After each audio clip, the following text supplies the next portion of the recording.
Засгийн газраас татврын багц хуулийг намрын чуулганд одоо өргөн бариад бараг сүүлийн өдөр өргөн барилуу да яалаа. Тэгээд Соронзон болд гишүүнээр бас ахлуулсан ажлын хэсэг гараад хилцэх хэсгийн шийдээгүй байхад бид эхний одоо төслөөр нь маш их ажлыг, маш их хилцүүлгүүдийг зохион байгуулад нэлээд одоо ажлыг хийсэн. Тэгээд ер нь бол төсвийн байнгын хороондоо бас энэ ажлын хэсгийнхаа дүгнэлтийг өгөө засгийн газарт бас дүгнэлтийг өгсөн. Яг энэ хилцүүлгүүдийнхаа явцад ямар одоо саналууд иргэдээс болон аж ахуйн нэгжүүдээс гарсан юм бэ гэдгийг. Тэгээ яг засгийн газар маань хуулиа өөрөө эргүүлээд татчихсан иргэд орж ирж байгаа хууль маань бол тэр одоо хэдхэн сарын өмнө өргөн барьсан хуулиасаа тис ондоо өөр л одоо хууль орж ирж байгаа л да.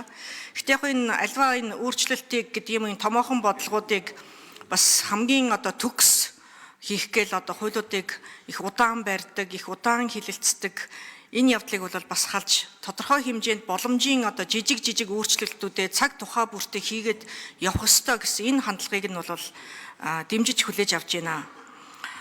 Хүлээлтэд бүрэн нийцээгүйч гэсэн тодорхой хэмжээнд бол бас дэмжихүүц одоо бас сайн саналууд орж ирсэн байна. За шаталсан татварыг бол дэмжиж байна.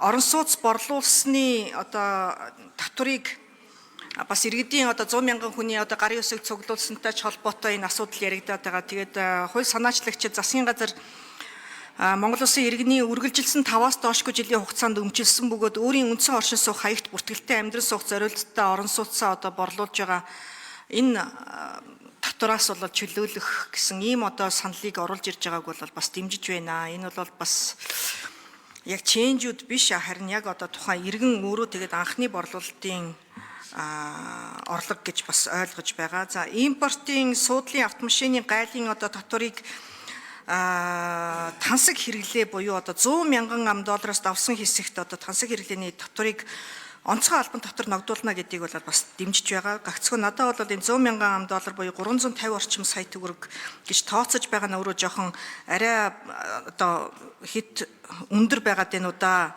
Энийг жоохон бууруулж болохгүй юу? Ягаад гэвэл энэ 360 сая төгрөг чинь нийт импортоор орж ирж байгаа машины 0.3%-ийг л эзэлж байгаа. Тэгээд ер нь наан нь одоо 100-150 сая төгрөг чинь ч гэсэн одоо уг нь бол тансаг хэрэглээнд ороод явчмаар юм биш үү гэж одоо санагдаад ах юм. Тэгэхээр энэ дээр яг бодлого юу байсан бэ? Хоёр дахь нь болохоор энэ хувь хүний орлогын албан татварыг 792 мянган төгрөг гээд яг хөдөлмөрийн өсний доод хэмжээтэй гэж юу н авчихад гэхдээ тоогоор нь тавьж байгаа л та. Тэгэхээр хөдөлмөрийн өсний доод хэмжээгээр гээд одоо дүүцүүлээд авчихлаэр цаашид ямар асуудал үүсэх вэ гэхээр хөдөлмөрийн өсний доод хэмжээ хөдлөх болгонд энийгээ өөрчлөөч гэдэг юм нийгмийн шаардлага одоо орж ирэх байхгүй. Тэгэхээр уг нь бол энийг одоо 800 мянга гэдэг юм уу, сая төгрөг гэдэг юм уу, яг түүгээрэл тодорхой ингээд нэг хөдөлмөрийн өсний доод хэмжээгээр тайлбарлаж 792 мянга гэж авахгүйгээр зүгээр тодорхой дүнгээр байвал ууг нь илүү зөв байдаг юм аа. Тэгээд энэ хөдөлмөрийн өсний доод хэмжээтэй холбоотой таад маань энэ хилэлцээрээ хийлээ гэж өчигдөр мэдээлэл яваад байлаа. Гэхдээ хөдөлмөрийн өсний доод хэмжээгээ зүгээр нэмэгдүүлнэ л гэсэн болохоос яг хэд болох гэж байгаа, яах гэж байгаа гэдгийг тохироогүй байлаа шүү дээ. Энд чинь тэгээд сангийн сайд бол одоо бодолцохгүй бол 5 сардаа уг нь төсвийн төсөөлөл юмнуудаа боож байгаа. Эргээд нэг хөдөлмөрийн өсний доод хэмжээ хэрхэн яаж тогтоохоос авахуулаад төрөөс одоо энэ эрүүл мэндийн шимтгэл, эрүүл мэндийн даатгалын шимтгэл, нийгмийн даатгалын сайн дурын шимтгэл гихчлэн одоо маш олон юм хоорондоо холбоо. За. Сангийн сайд Загдчмын Мэнд сайхан хариулна. За, 20 гишүүний асуулт дээр үү. Хөдөлмөрийн өсний доод хэмжээг өсөх хэрээр цаашдаа одоо бид нэг шатлан үсээ явуулна гэж та болгоомжлж байна. Тийм учраас бид нар 792 гэдэг тоогоор нь оруулж хуулиндаа тийм ээ. Цаашдаа бол яг өнөөдөр бид нар нөгөө жишиж авсан хөдөлмөрийн өсний доод хэмжээ гэж яриад байгаа болохоос ш. Энэ хэмжээгээ аваа явуулсан болохоос ш. Цаашдаа бол эн чинь бол нийт хөдөлмөр эрхэлж байгаа иргэдийн 792 мянган оногдох татварыг 10% чөлөөлнө л гэдэг. Энэ агуулгаар орж ирж байгаа.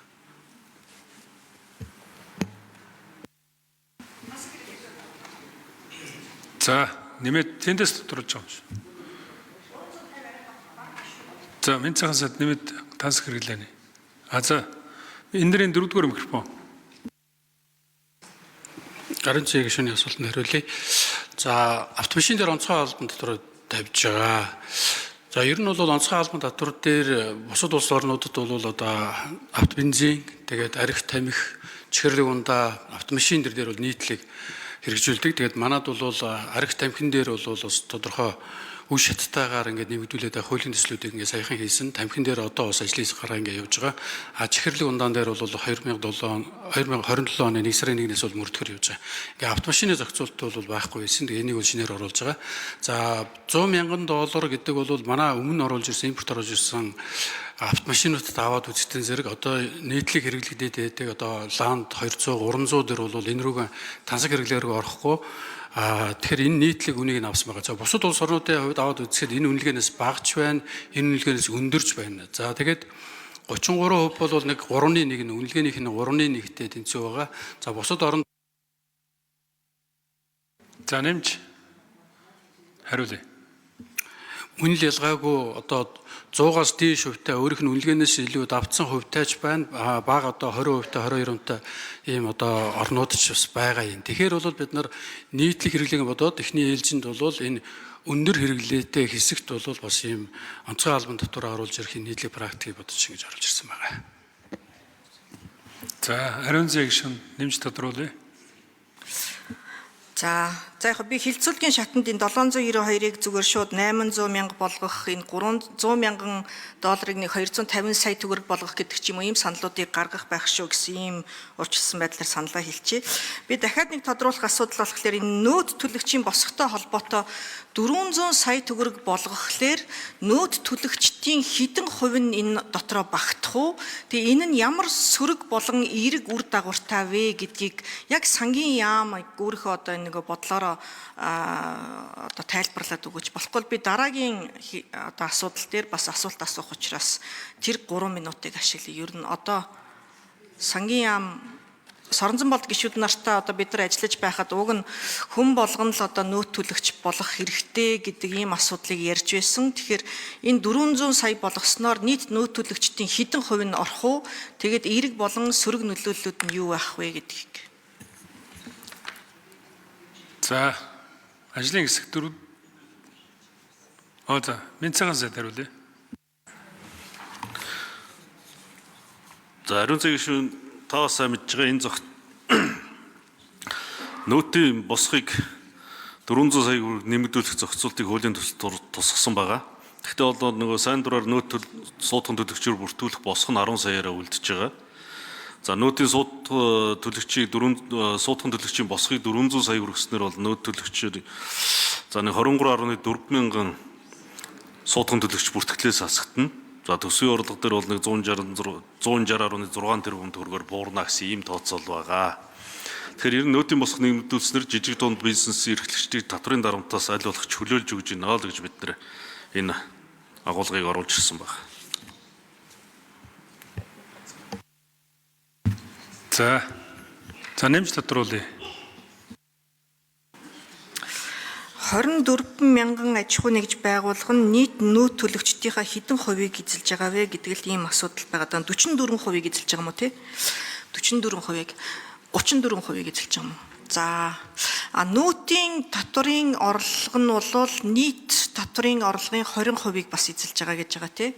Тэгэхээр яг бид нар бас энийг бас ярилцах ёстой юм билээ. Яг нэг талдаа ашигтай мэдээж одоо нөгөө аж ахуй нэгж байгууллагуудтай бол сайн. Гэхдээ нөгөө талдаа томоохон аж ахуй нэгж байгууллагууд одоо юу гэдгийг харилцаж байгаа аж ахуй нэгж байгууллага нь жижиг аж ахуй нэгж байгууллага нь бас нөөц төлөгч байх ёстой гэдэг ийм одоо шалгуур тавьчихлаар маш олон аж ахуй нэгж байгууллагууд гэдэг юм уу жижиг аж ахуй нэгж байгууллагууд нь томоохон аж ахуй нэгж байгууллагуудтай харилцагч байх тэр одоо харилцаан дээр нь бас сөргөөр нөлөөлчих үедээ гэдэг ийм одоо болгоомжлол бол байна. Гэхдээ сайн дураараа бас нөөц төлөгч болох боломж байгаа юм байна.